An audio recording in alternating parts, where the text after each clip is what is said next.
Hello dear students, welcome to all at Meenakshi E tutor. Dear students, आज का हमारा topic होगा कास्ट सिस्टम और इसकी कैरेक्टरिस्टिक्स।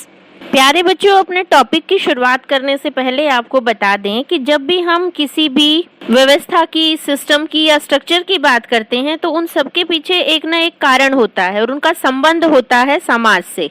और जब हम जाति की बात करते हैं तो जाति भी इंसानों के द्वारा बनाया गया एक स्ट्रक्चर है, क्योंकि हम सब ये जानते हैं कि दुनिया में किसी भी सामाजिक व्यवस्था का, धर्म का, किसी भी भगवान ने निर्माण नहीं किया है। ये सभी इंसानों के द्वारा बनाए गए एक संगठन है या फिर संस्थाएं हैं।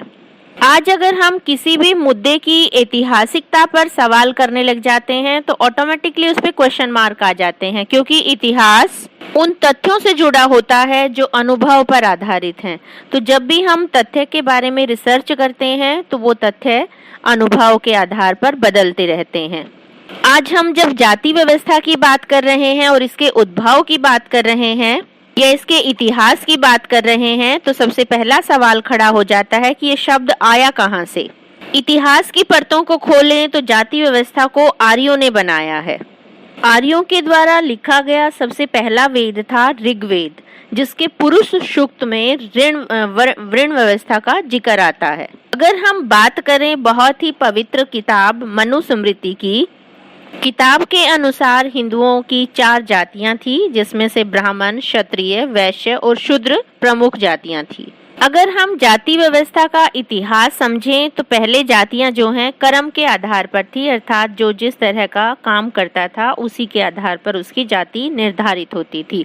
धीरे धीरे समाज का स्ट्रक्चर बदलता गया, समाज में बदलाव होते गए और जाति व्यवस्था जन्म पर आधारित होने लगी और हर जाति के अपने कुछ रूल रेगुलेशन बनने लगे, कुछ नीतियां बनने लगी, या हम कहें हर जाति की अपनी अलग अलग संस्कृति का निर्माण होने लगा।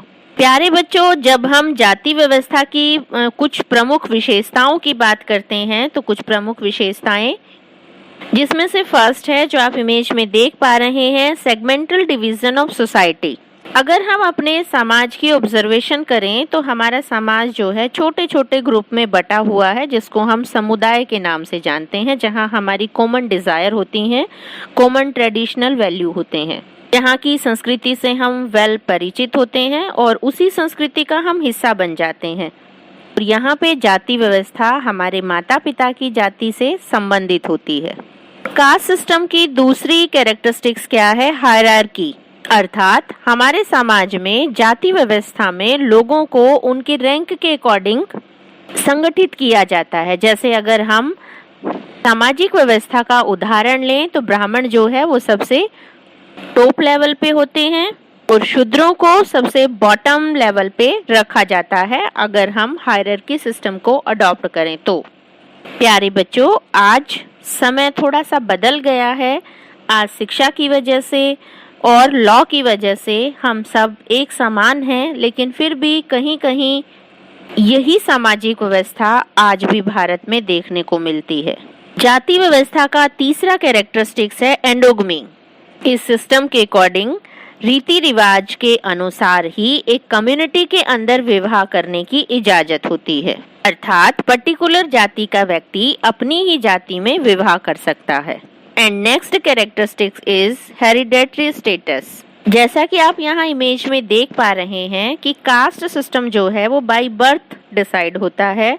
इंसान भले ही पढ़ लिख के कितना ही प्रोग्रेस कर ले, कितनी ही अच्छे ऑक्यूपेशन पे चला जाए, कितना ही अमीर हो जाए, लेकिन अपनी वो जाति को बदल नहीं सकता है। तो ये एक हेरिडेटरी सिस्टम है जो उसको बाय बर्थ मिल जाती है।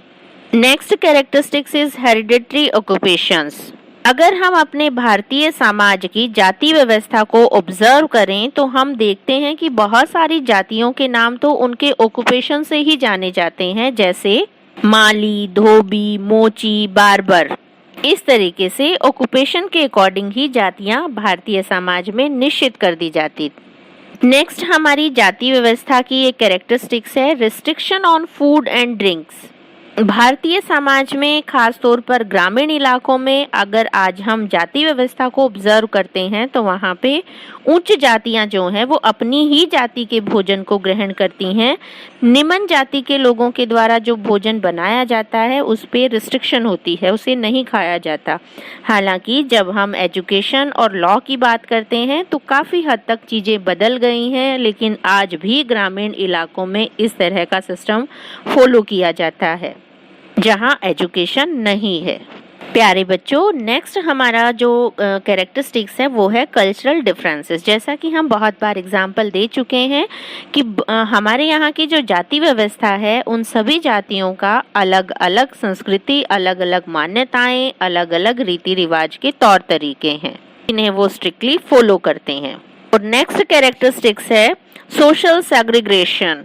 ये एक ऐसा सोशल सिस्टम है जिसमें सेपरेट फैसिलिटीज प्रोवाइड की जाती हैं अपर कास्ट और लोअर कास्ट को। नेक्स्ट हमारी जो जाति व्यवस्था है उसकी कैरेक्टरिस्टिक्स है जाति पंचायत, अर्थात पंचायती व्यवस्था को भी जाति के अनुसार डिसाइड कर दिया जाता है, उसको पर्टिकुलर नेम दिए जाते हैं। जैसे कि आप यहाँ इमेज में देख पा रहे हैं, मध्य प्रदेश में कुलधरा के नाम से उसे जाना जाता है, और अगर हम साउथ राजस्थान की बात करें तो जोखिला के नाम से उसे जाना जाता है। इस तरीके से जाति पंचायत ही अपनी जाति के लिए नियम बनाती है और उन्हें विशेष पनिशमेंट भी देती है अगर वो गलत करते हैं तो। प्यारे बच्चों, इस तरह से जाति व्यवस्था जो है वो भारतीय समाज का एक अभिन्न अंग बन चुका है। हालांकि पिछले कुछ वर्षों में जाति व्यवस्था के कुछ लक्षणों में तो परिवर्तन हुआ है, लेकिन अगर हम श्रेणियों की बात करें तो उनकी विशेषता में कोई खास परिवर्तन नहीं आया है। प्यारे बच्चों, एग्जाम पॉइंट ऑफ व्यू से ये मोस्ट इम्पॉर्टेंट क्वेश्चन है। मुझे उम्मीद है आप आसानी से इसे समझ चुके होंगे। अगर आप हमारे चैनल से लगातार जुड़े रहना चाहते हैं तो प्लीज़ चैनल को सब्सक्राइब करें। Thank you.